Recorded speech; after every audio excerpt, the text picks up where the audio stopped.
klausia dažnai, kaip padaryti, kai vis tiek reikia vaiką krikštyti, ar reikia privaloma, nes seneliai nori.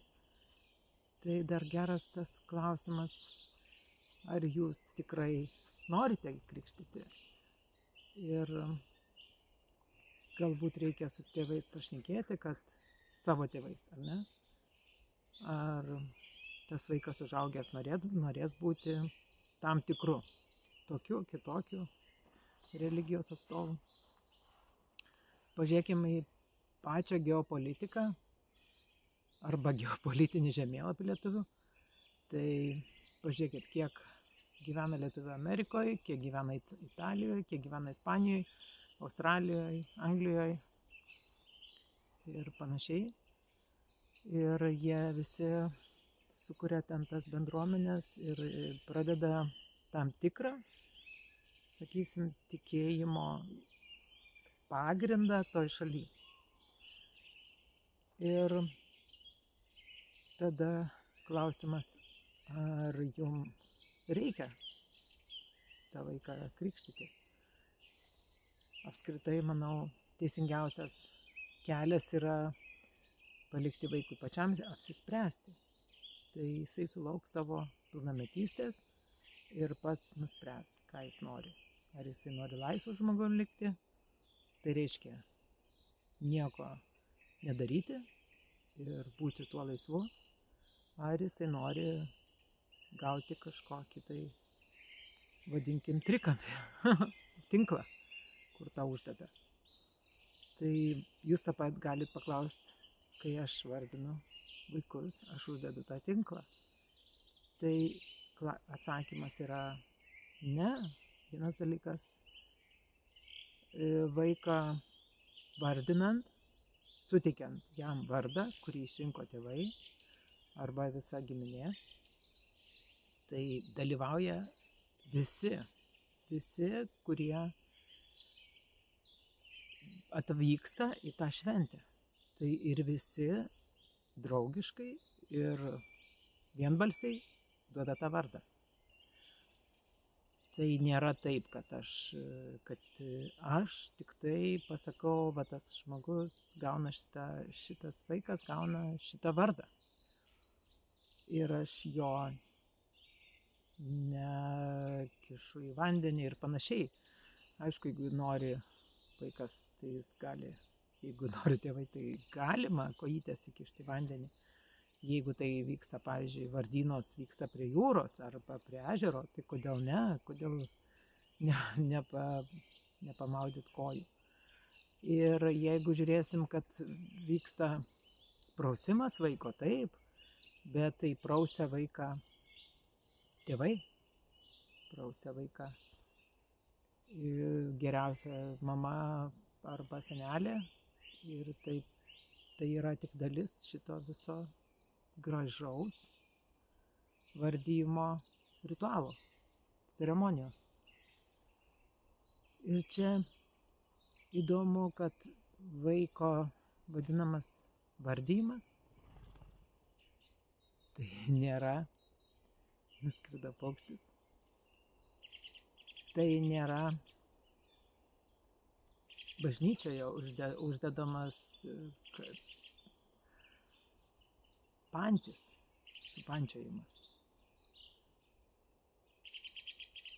Na, jeigu jau norite tą bažnyčią, tai vis tiek dar, jeigu norite kažką, nebūtinai bažnyčią, kitą religiją, tai vis tiek dar prieš tai pagalvokit, ar tikrai norės jūsų vaikas būti tokiu. Jūs dabar norit, bet pagalvokit po 18 metų, ar netgi jau po 16. Dar įdomu, kad mūsų vaikai sulaukia pilnametystę dabar pagal mūsų kodeksą, ar mūsų, kada galima vestis nuo 18, ar ne, tai sulaukia pilnametystę vadinama. Bet visiškai buvo kitaip anksčiau. Jau tik sulaukdavo menstruacijų pirmų iš karto galėjo ištekėti. Tai reiškia, buvo 12-13 amžių jau vadinamos suaugusios merginos. Ir šitas momentas, pažiūrėkite į savo mergaitę, pažiūrėkite į savo berniuką, savo sūnų, kai jie sulaukė 12-13. Mes labai ryškiai matom, aišku, berniukai vėliau, jau 13-14, netgi 15, mergaitės jau 12-13, labai jaučiasi, kad jos jau turi kitą gyvenimo supratimą, kad jom kažkas vyksta, kažkas darosi, netelpa savyje, nežino kaip elgtis, nes prasideda būtent šitas persimainimas, fiziologinis judėjimas visam organizme, hormonų ir visa kita, ir tai reiškia ir tą patį emocinį būvį. Ir lygiai taip pat tas senovėje, vadinkim, tas ištekinimas, ir dabar reiktų šitą atsiminti, kad šita vieta, šita dalis gyvenimo, šitas momentas merginom ir vaikinam yra labai svarbus. Ir tai ta ceremonija ar tai apeiga, tai gali būti jūsų namuose, tai gali būti jūsų gamtoje, jūsų vietoje, kieme, tai būtų labai gražu padaryti tokią šventę, kaip, sakysim, išleidžiant į mokyklą, jūs darot irgi šventę, ar ne? Išleidžiant ir namuose ateina močiutė, senelis ir džiaugiamasi, kad vaikas išėjo į mokyklą. Lygiai taip pat 12-13 metų, kada subręsta mergina, yra mergystės apeiga, kuri labai labai graži ir ją reiktų atlikti. Reiktų irgi švęsti šitą dalį ir paaiškinti seneliam ir močiutėm, kaip tas buvo pas juos, papasakoti. Galbūt tai yra tikrai va ta dalis, kada gali išklausyti, kada jiem tikrai yra kažkas, ko neaišku, šiaip nelabai nori klausyti senelio, ar ne, bet per tokią šventę tikrai norėtų. Ir ne tik, kad būdavo, kad ištekindavo, bet ir kepdavo duoną. Tai va, duonos kepimas. Išsikepti pačiai duoną. Galim šitą tradiciją vėl gražinti. Ir galbūt ta šventė gali būti pasveikinimas toks, duonos iškepimas, ar pirago, ar nupirkimas gražios suknelės, ar paspirtuko, ar dviračio. Ir tai jau yra daug. Ir jeigu dabar sulyginti su dabartiniu tokiu vyriškumo principų, tai pažiūrėkim, jau 14-15 ar ne, galim išlaikyti teises ir važinėti motoroleriu ar mašina, kuri nedidelė. Na, irgi. Tai irgi toks, galim sakyti, vyriškas iniciacijos pobūdis, neturint teisių, važiuoti tą mašiną.